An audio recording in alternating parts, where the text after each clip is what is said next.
fire truck or an ambulance or a police car had to get down, it would be impossible for them to move the barrier with the truck sitting there.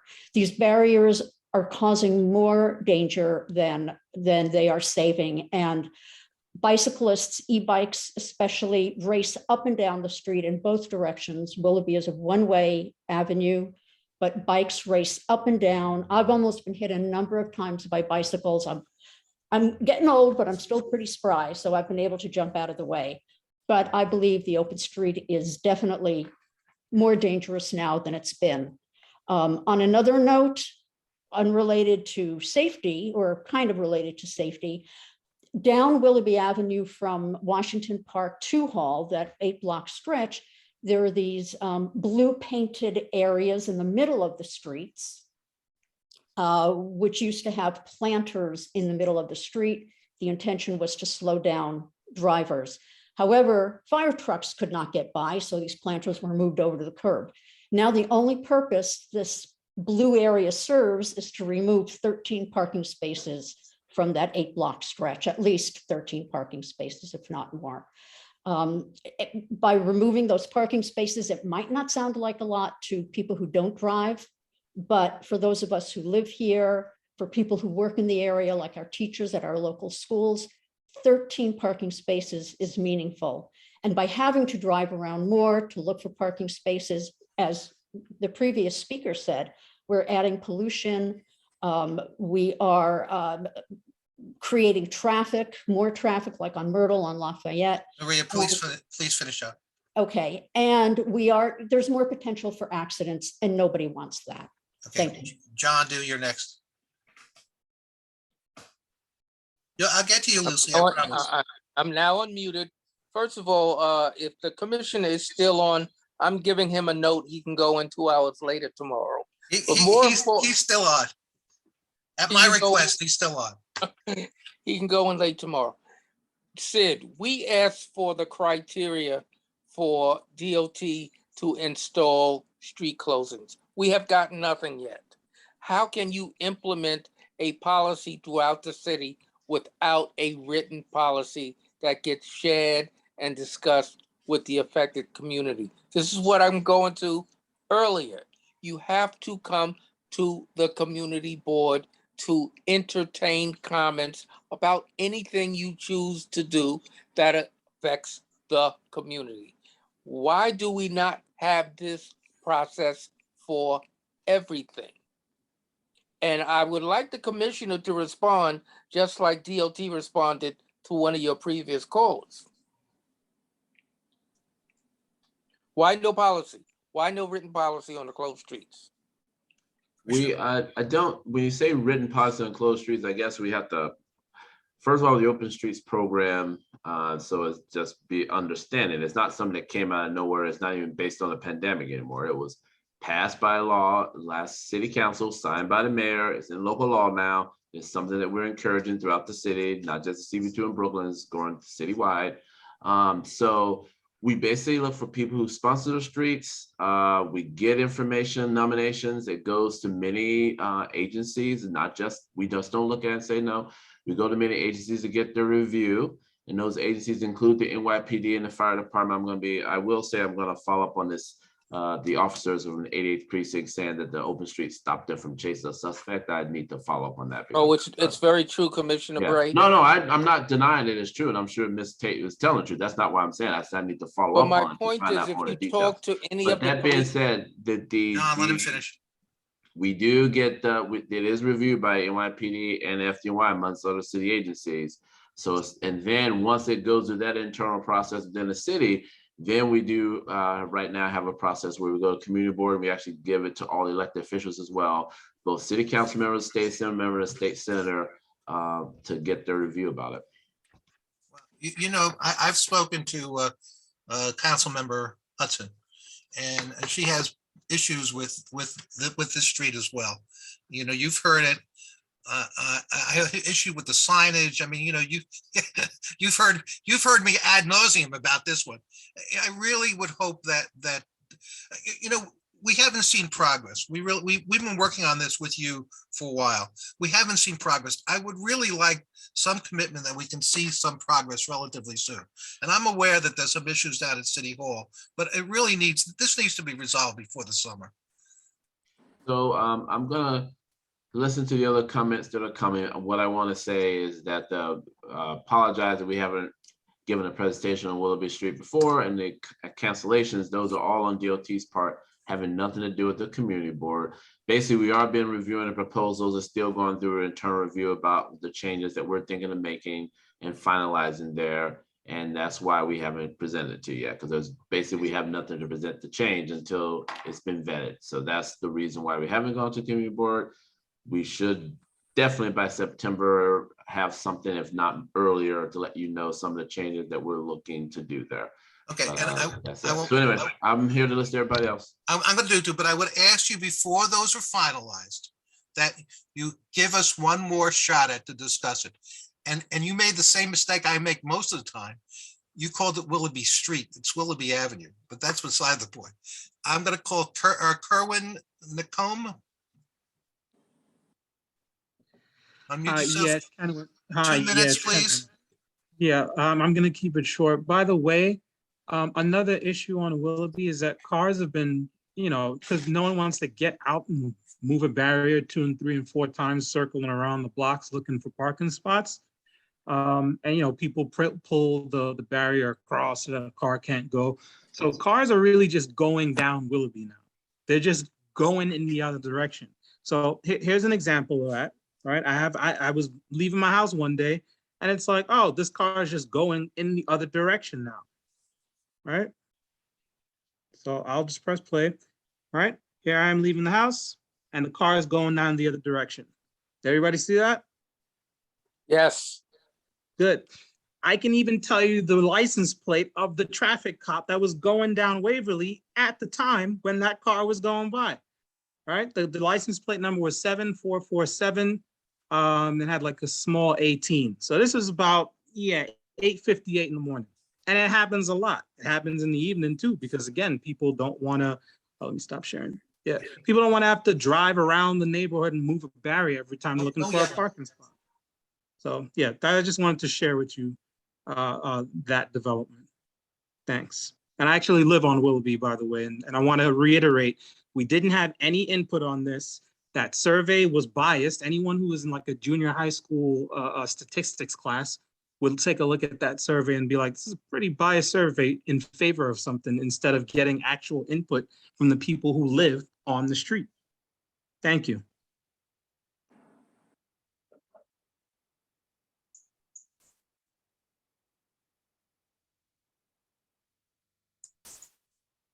Rosalind?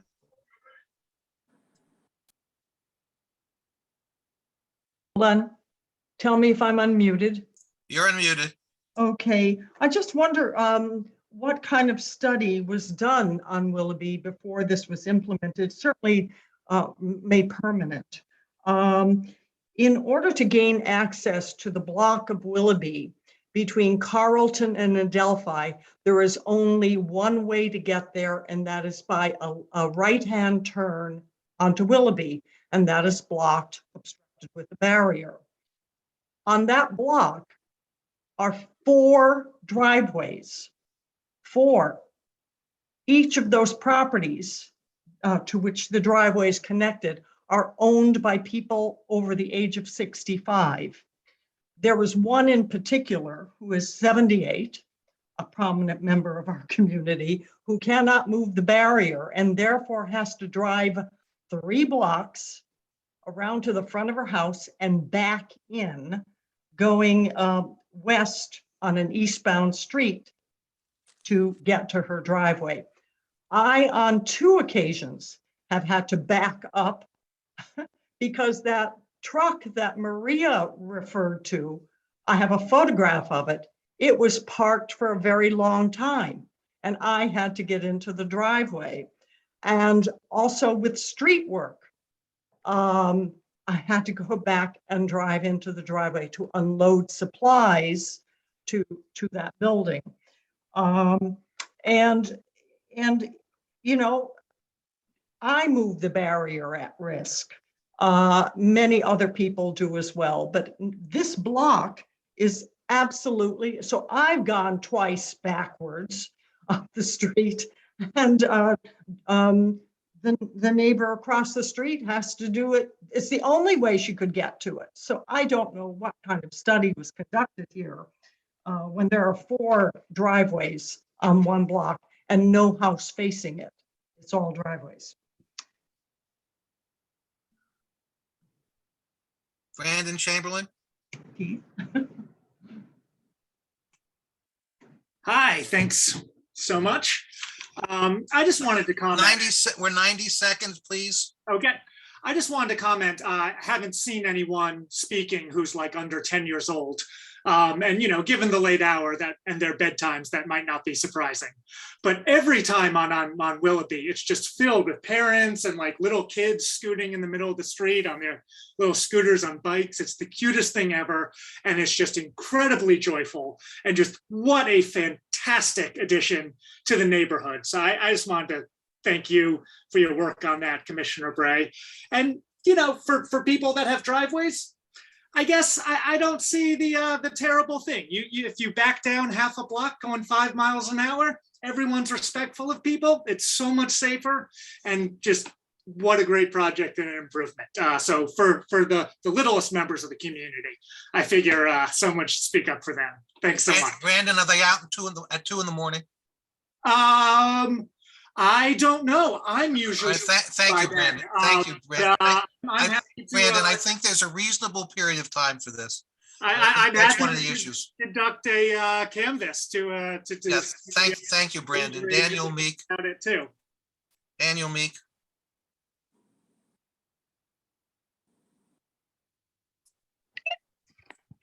Hey, good evening. How's it going? My name's Dan.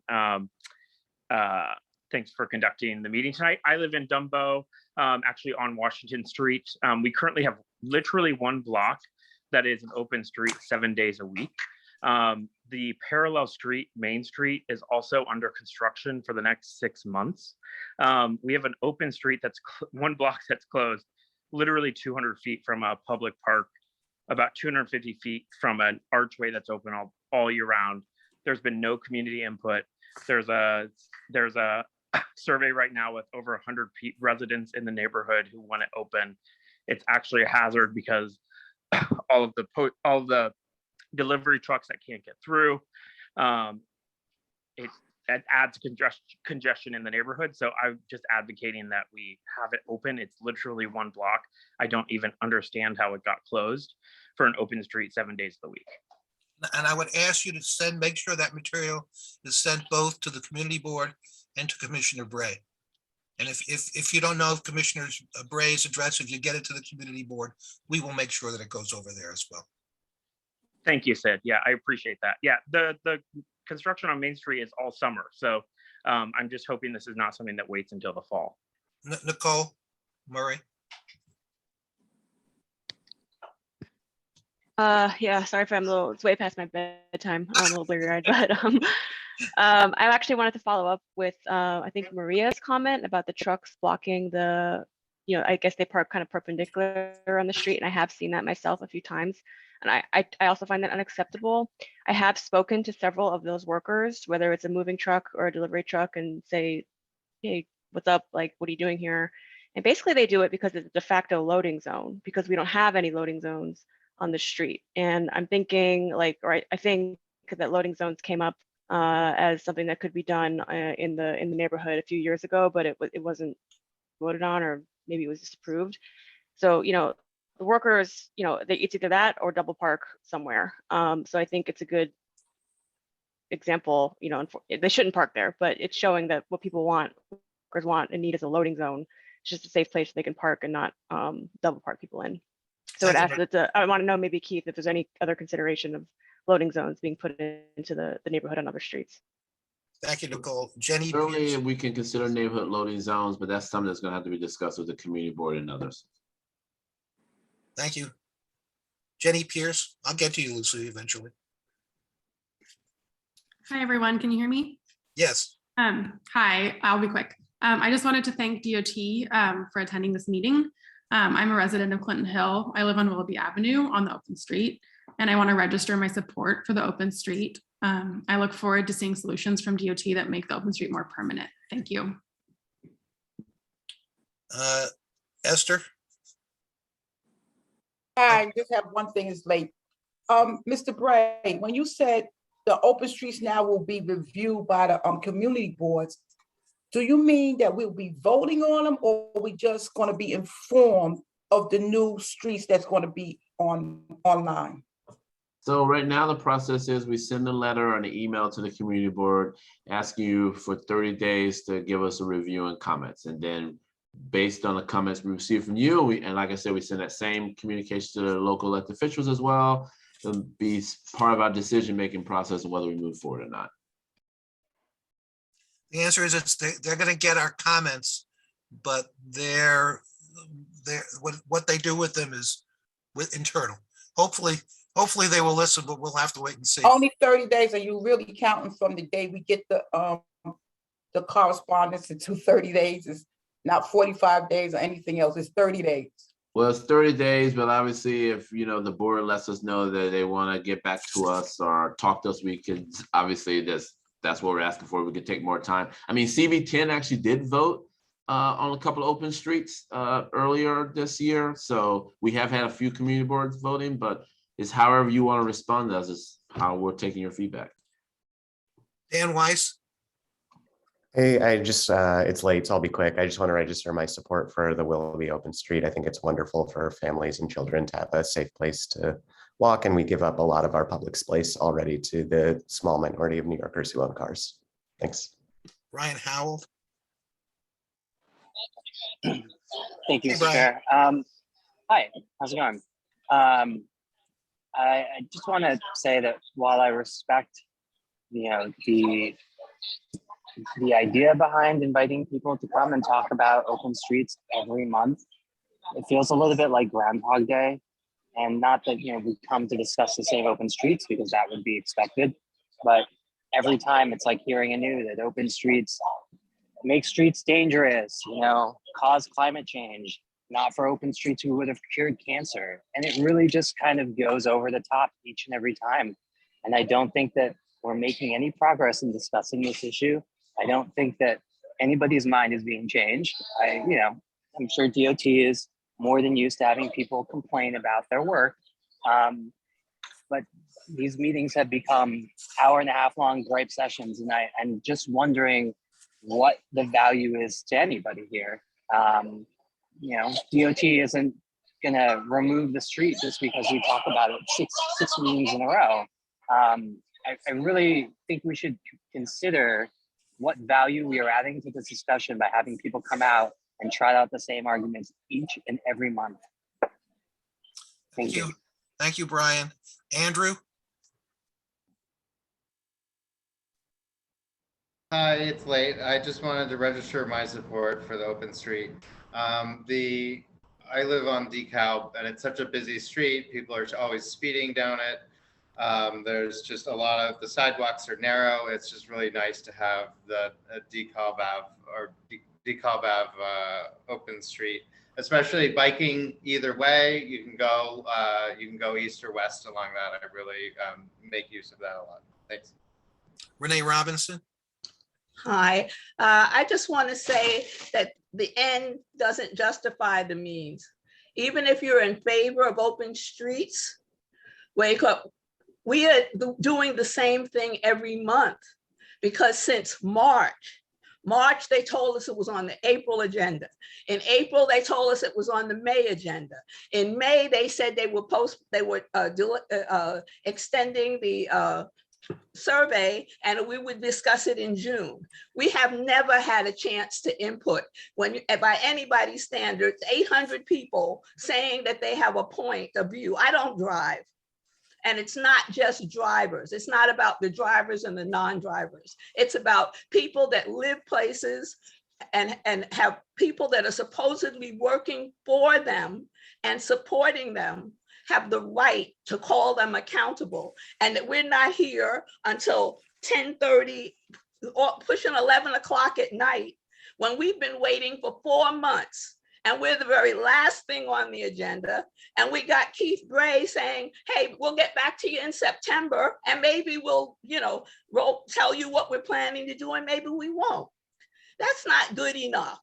That really is not good enough. And I think that, the chairman way back in April said that that's not good enough, and DOT is totally ignoring us. And it's not right to ignore any one segment, even if you don't agree with them. Thank you, Renee. Lucy. I want to be clear that what I said was we delayed the meetings, and it wasn't CB2. It had nothing to do with it. And I say we're deliberating. If the CB2 wanted to meet in July and August, we'd be happy. Probably, I'm hoping that by July we would have something to send you, but your calendar is September to June. So we're not hiding until September. That's community board calendars, and beyond a few community boards in Manhattan, all of 50 plus community boards in the city of New York, they mostly don't meet in July and August. So it's unfortunate that happened, and it's the quirk of the calendar, but that's it. But we're not hiding from people, or not hiding from anybody. I want to make that very clear. Commissioner Bray, excuse me, let me say, Commissioner Bray, I will be around, all right? And that you can always get me, and you always can get me to sit down and talk, and I can get some of the people together as well. We believe in trying to get as much input as possible. We've been trying to get input from the community. I'm a board member. I support open streets. I have issues with Willoughby Avenue. The 24/7 has been an issue. You've gotten a letter from the community board about that. There are issues that we have that we believe that all, and you've heard me say this before, that we want all the community to be heard. That doesn't mean, and that we want them to accommodate where they can be. We're quite well aware that you can't accommodate all the people all the time, right? Half the time, I understand it's difficult, and I appreciate I appreciate the difficulty. I sometimes disagree. I mean, you heard me about Navy Street, which you've heard about before. I understand that. Go ahead, Lucy. I'm going to let you go for 2 minutes, please. Thank you. And you're the last person speaking. I know, you love to have me bring up the rear. Listen, Keith, why is it that you come to the community after the fact? It's much harder to undo something than to do it. And Keith, I sent you recently some pictures of Willoughby where it was 4:30 on a beautiful Thursday afternoon. There was not one person or anything on the street, a totally empty street. And that's how it is much of the time. Now there's a park right nearby for you people who want to go, take your children and your dogs, go to the park. It's called Fort Greene Park. It's a wonderful place, even if the Parks Department wants to cut down a lot of trees. But I sent you some questions, 13 questions, Keith. And I'd really like an answer. I want to know how it's fair to create more congestion, more noise pollution, and more air pollution to everybody else, but this street has nothing on it. Myrtle Avenue has been a nightmare for people. And I want you to know there were a lot of people, I saw several people on this Zoom earlier who had comments to make, but they didn't have the longevity of some of us more persistent people. So they got cut out. This should have been the first thing on the agenda, Sid. You knew there were a lot of people. Lucy, you're not going to tell me how to do the agenda. And if you're going to do that, you're going to be stopped right now. I don't need this nonsense. Fine, Sid. But there were a lot of people who got left out. They left. I saw them here. I understand people, and I'm here. Lucy, Commissioner Brady, you want to respond to anything? But I want to know, please. Lucy. We're working on, thank you, Sid, and thank you, Lucy. We're working on your questions that you have, and we'll give you a response. I don't have the timing on that yet, but we will respond to your question. Emily and the team is working on it. Thank you. No more comments on this.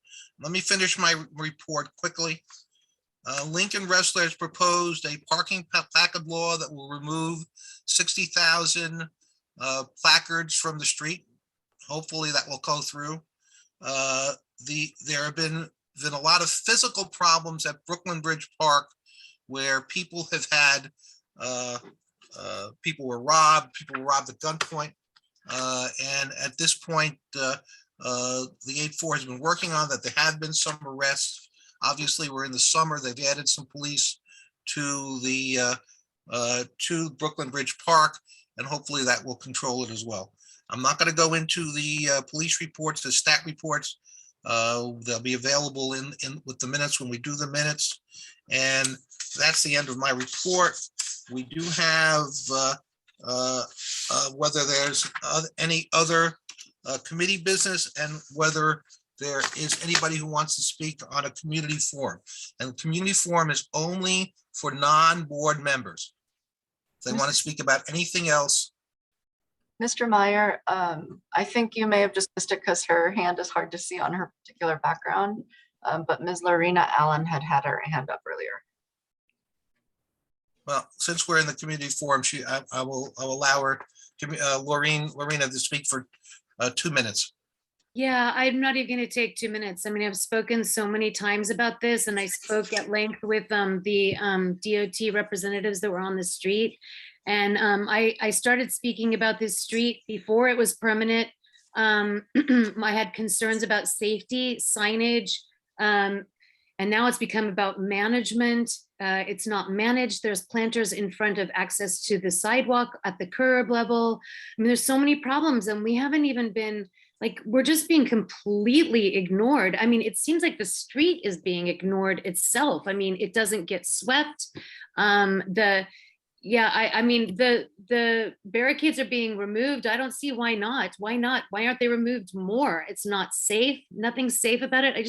What is happening to all this input that we've been giving exactly for months and months and months? And like, our council member doesn't reply to us. Nobody replies to us. No sort of input that I've ever gotten. No adjustment has ever been made to the DOT or anything with regarding like refuge on the street that's left behind, blockages, just safety concerns, just pure management and safety concerns. Nothing has been addressed. Nothing, no communication whatsoever. So what's up with that? Like, is this how it just goes? I mean, Hey, there's. thank you, Lorena. Okay, thanks. Darryl Rock. I just wanted to add one quickly, because I've been on very few of these community board meetings, and you can't ignore the racial component, especially when it came to the Gates Avenue project. And I hope, oh my God, you should have seen Willoughby. And I hope that the committee takes that into account. It was blatantly obvious who were the people, and it's a wonder that we feel disenfranchised. I've been here 40 years. I've seen a lot of changes, and a lot of my friends had to move because of we couldn't afford to live here, and where gentrification really took off. But this is a clear indication of the disparity, the input of the people that live here and lived here for years. So I just hope the committee takes that into account when you decide on this issue. We are homeowners, the first homeowners that were here. I don't know how many people have been here 40 years like I have, but it wasn't a nice neighborhood. And it wasn't a place where people wanted to live. And we took the risks, and we made the community a place where people wanted to come. And now we get ignored, like we're not even here, like we don't matter. It was very disheartening to hear that. Okay, I think I'll stop there. I wanted to share a picture that I didn't know how to do earlier. I don't know if it's possible to do this. It only takes. Just send it to the board. We'll pass it around. Oh, here it goes. Here you go. Oh, you see, this is what I took a picture last Sunday of what J2 Wayusi's Plaza looks like at the end of the day. And all that talk about how people they would take care of this and they would see that the area is clean. This is it. And we know what'll happen if there's a plaza. There's going to be garbage. And to have it in front of somebody's house is, like I said, it's disheartening. Thank you, Darryl. Okay, thank you. Kenwin? That's the last hand I see up. Kenwin? Thank you, Mr. Myers. I just wanted to suggest that if the DOT is gonna claim that it's doing surveys, right, and that these surveys reflect the input from the neighborhoods that they're posted in, I think that the community board needs to have sections of the transportation, committee read the questions on these surveys, because I mean, it doesn't take a Stanford graduate to read these surveys and realize these are incredibly biased for open streets or for these projects that DOT wants.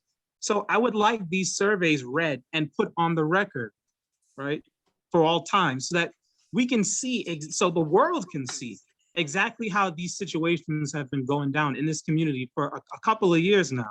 And again, as Mr. Darrell Rock posted, mentioned, I'm part of one of the Black families that moved into this neighborhood years ago, right? I've lived there since '92. So yes, there is a racial component to what has been going on in the changes in this neighborhood. You might not want to discuss it. You might not, it might be uncomfortable to talk about, right? But it has to be acknowledged. Otherwise, what exactly is the point of a community board?